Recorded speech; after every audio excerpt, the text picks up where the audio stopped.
Хамаг Монголыг харьяалан суусан Исүгэ Баатар Үү Тэмүүжингээ дөнгөж 9 настай байхад нас нөгчөж Тэмүүжин өөлөн их олон дүү нарын хамт өнчрөн хоц орсон билээ.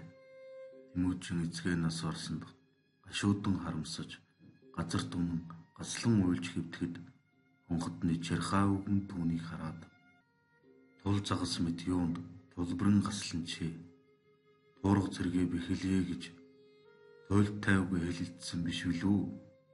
Усны загас мэт юунд уйран гаслан чи улс төрөө байгуулъя гэж учиртай үгүй хэлэлцсэн биш үлүү хэмээн сэхээрүүлэн хэлжээ.